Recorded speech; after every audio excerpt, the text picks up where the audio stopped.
दोस्तों, TET exam fever में एक बार फिर से आपका स्वागत है। फ्रेंड्स, इस वीडियो में हम लोग डिस्कस करने वाले हैं यूपी डीएलएड 4th सेमेस्टर के अंतर्गत शैक्षिक प्रबंधन एवं प्रशासन के प्रीवियस ईयर क्वेश्चन पेपर। तो फ्रेंड्स, चलिए वीडियो स्टार्ट करते हैं।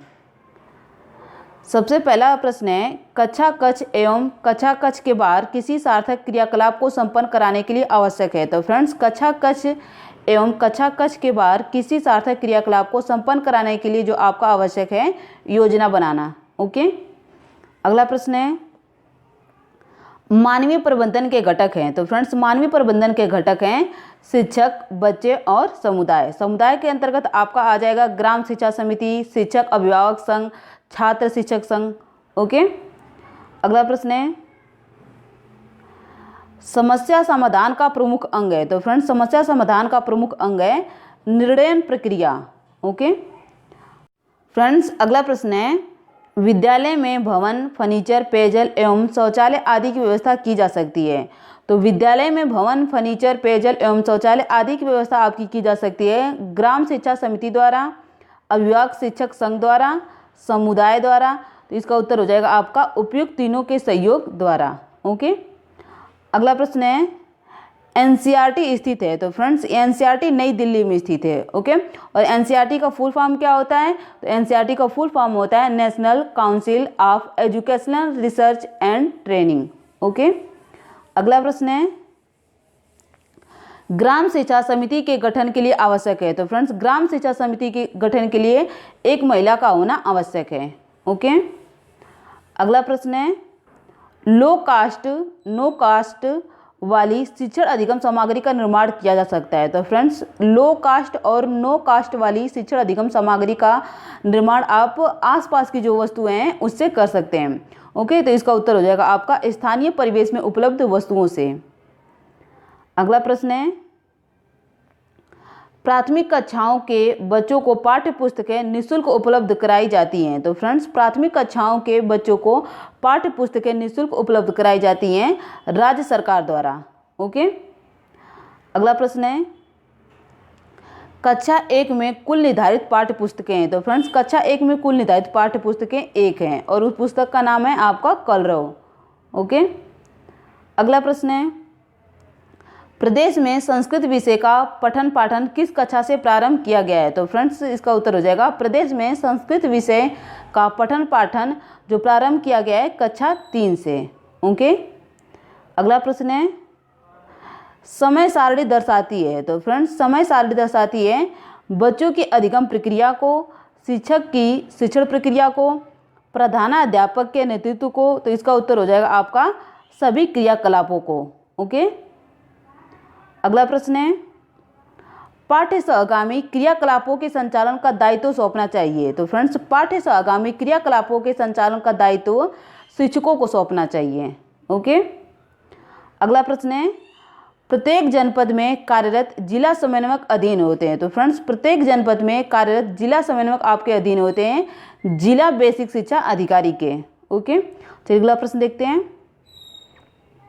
अगला प्रश्न है, राज्य शैक्षिक अनुसंधान और प्रशिक्षण परिषद का मुख्यालय स्थित है। तो फ्रेंड्स, राज्य शैक्षिक अनुसंधान और प्रशिक्षण परिषद का मुख्यालय स्थित है लखनऊ में। Okay.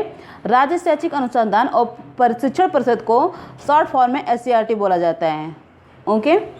SCERT, state council of educational research and training. Okay. चलिए अगला प्रश्न देखते हैं। अगला प्रश्न है, जिला स्तर की सर्वोच्च अकादमिक संस्था है। तो जिला स्तर की सर्वोच्च अकादमिक संस्था डाइट है। ओके। और डाइट का फुल फॉर्म क्या होता है? तो डाइट का फुल फॉर्म होता है district institute for education and training. Okay. अब अति लघु प्रश्नों को देखेंगे। इसके अंतर्गत 16 नंबर पे प्रश्न है, प्रबंधन प्रक्रिया के अंग कौन कौन से हैं। तो प्रबंधन प्रक्रिया के अंग हैं नियोजन, संगठन, निर्देशन, मूल्यांकन, नियंत्रण, सामंजस्य आदि। ओके। अगला प्रश्न है, विद्यालय प्रबंधन के अंतर्गत कौन कौन से भौतिक संसाधन आते हैं। तो फ्रेंड्स, विद्यालय प्रबंधन के अंतर्गत आपके जो भौतिक संसाधन आते हैं, मुख्य अध्यापक का कक्ष, स्कूल कार्यालय, कक्षाएं, स्टाफ रूम, ड्राइंग रूम, भूगोल कक्ष, विज्ञान कक्ष, शौचालय, खेल का मैदान, पुस्तकालय, छात्रावास इत्यादि। ओके। अगला प्रश्न है, मानवीय प्रबंधन के प्रमुख घटक बताइए। तो फ्रेंड्स, इसी प्रश्न को रिपीट किया गया है। आपका बहुविकल्पीय प्रश्न में भी ये प्रश्न पूछा गया और यहाँ पर भी अति लघु प्रश्न में भी पूछा गया। तो इसका उत्तर है शिक्षक बालक समुदाय।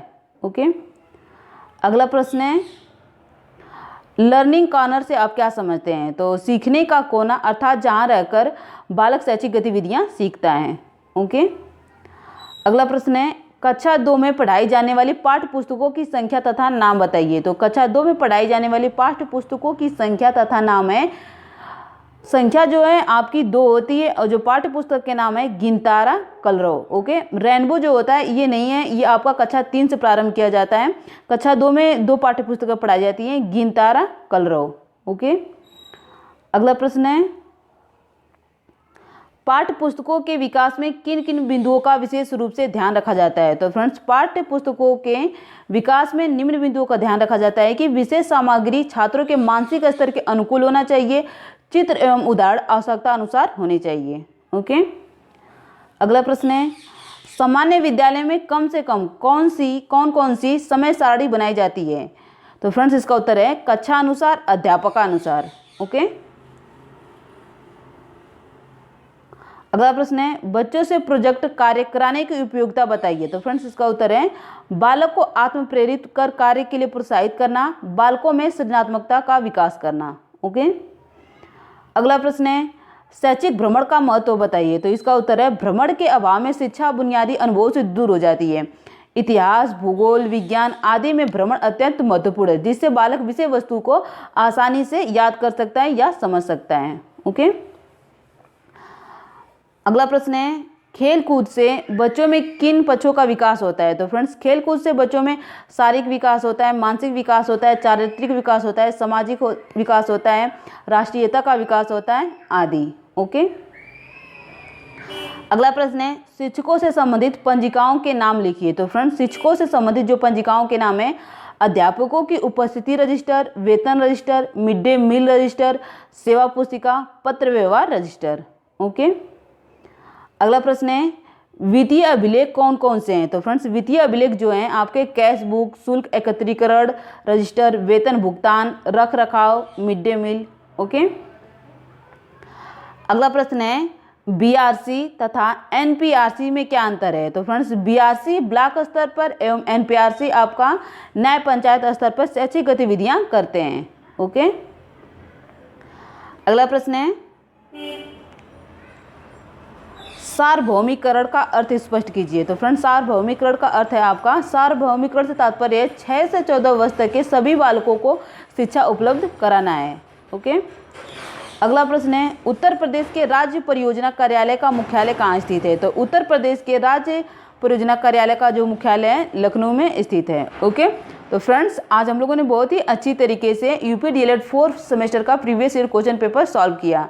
तो फ्रेंड्स आज के लिए बस इतना ही। यदि आपको ये वीडियो पसंद आती है तो प्लीज़ ज़्यादा से ज़्यादा लाइक, शेयर और सब्सक्राइब कीजिएगा। धन्यवाद।